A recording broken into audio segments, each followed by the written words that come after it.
बिस्मिल्लाहिर्रहमानिर्रहीम।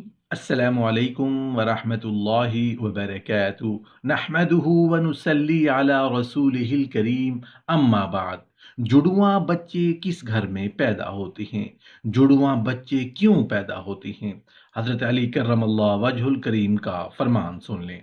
मोहतरम नाजरीन, जिस तरह सांस लेना, पानी पीना, खाना खाना इंसान की फितरत और सरिश्त में रख दिया गया है, इसी तरह शादी करना, हम बिस्तरी करना और उस हम बिस्तरी के बदले औलाद की चाहत होना अल्लाह पाक ने इंसान की सरिश्त में रख दिया है। शादी हो जाए, बच्चे ना हों तो घर सोना सोना सा लगता है। शादीशुदा औरत की सबसे बड़ी यही ख्वाहिश होती है कि शादी के बाद उसकी औलाद हो, ताकि वो माँ कहलाने लगे और शौहर की नज़रों में मेरा वकार बढ़े। औलाद ना हो तो शादीशुदा औरतों के दिलों में 101 वसवसे आते हैं कि कहीं उनके शौहर औलाद की चाहत में किसी दूसरी औरत से शादी ना कर लें। जब औलाद हो जाती है तो औरत का पलड़ा भारी हो जाता है, वो मजबूत हो जाती है। मोहतरम नाजरीन, एक सवाल पूछा गया है कि जुड़वां बच्चे किस घर में पैदा होते हैं, या जुड़वां बच्चे क्यों पैदा होते हैं, यानी कि किसी औरत के यहाँ जुड़वां बच्चे पैदा हों तो उसकी क्या वजह होती है। कुछ लोग कहते हैं कि अगर औरत जिस्मानी लिहाज से ताकतवर और मजबूत हो तो ऐसी औरत के यहाँ जुड़वां बच्चे पैदा होते हैं।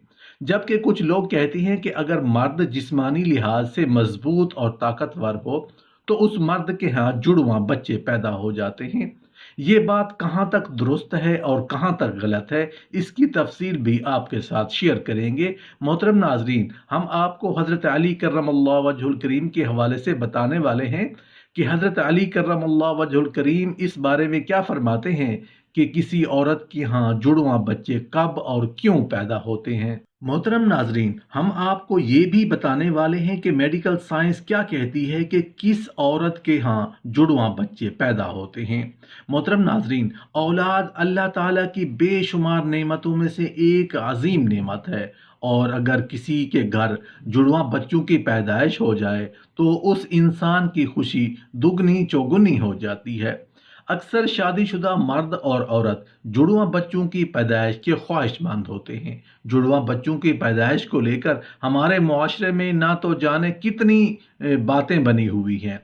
कोई कहता है कि अगर औरत ताकतवर और मजबूत हो तो जुड़वां बच्चे पैदा करती है। वहीं पर कोई कहता है कि अगर बीवी से बार बार यानी ज़्यादा हम बिस्तरी की जाए तो फिर भी जुड़वां बच्चे पैदा होते हैं। आइए अब आपको हज़रत अली करमल्लाहु वजहुल करीम के हवाले से बताते हैं कि जुड़वां बच्चे आखिर क्यों पैदा होते हैं। मोहतरम नाजरीन, अरब में एक शख्स बेटियों से सख्त नफरत करता था। बेटियों की पैदाइश को वो अपनी मर्दानगी पर दाग और अपने ख़ानदान के लिए ज़िल्लत और शर्मिंदगी का बायस समझता था। उसके यहाँ जब भी बेटी की पैदाइश होती तो वो उस ज़िल्लत और शर्मिंदगी से बचने के लिए बेटी के पैदा होते ही रात की तारीकी में उसे जिंदा दरगोर कर देता। एक बार अल्लाह ताला ने उसको दो बेटियों के साथ नवाजा। जुड़वां बेटियों के पैदाइश पर उसे बहुत दुख हुआ। गुस्से की हालत में दोनों बेटियों को उठाकर कब्रिस्तान का रुख किया। हज़रत अली करमल्लाहु वजहुल करीम को जैसे ही इस बात का इल्म हुआ, आपने कब्रिस्तान का रुख किया और उस शख्स के पास पहुंचे और फरमाया, ए बदबख्त इंसान, क्या तुझे रसूल अल्लाह सल्लल्लाहु अलैहि वसल्लम का ये फरमान मालूम नहीं कि बेटियां अल्लाह की रहमत होती हैं? तुम्हारे घर अल्लाह की दो रहमतें नाजिल हुई हैं। फिर फरमाया, ऐ शख्स, याद रखना, अल्लाह ताला हर किसी के घर में जुड़वां बच्चों की पैदाइश नहीं फरमाता, और अल्लाह ताला हर किसी को बेटी भी अता नहीं फरमाता, बल्कि अल्लाह ताला जिस शख्स पर राजी होता है सिर्फ उसी को बेटी जैसी रहमत और जुड़वां बच्चे अता फरमाता है। और अल्लाह ताला जिस शख्स को जन्नत में दाखिल करना चाहता है सिर्फ उसी शख्स के घर में दो बेटियां एक साथ पैदा फरमाता है। और अल्लाह ताला को जिस शख्स की आखिरत नेक मकसूद हो उस घर में बेटियों जैसी रहमत नाजिल फरमाता है। मैंने रसूल अल्लाह सल्लल्लाहु अलैहि वसल्लम को ये फरमाते हुए सुना है कि जिस इंसान ने अपनी बेटियों की अच्छी तरह परवरिश की और उनकी शादियां की तो अल्लाह ताला ऐसे इंसान पर जन्नत को वाजिब कर देता है।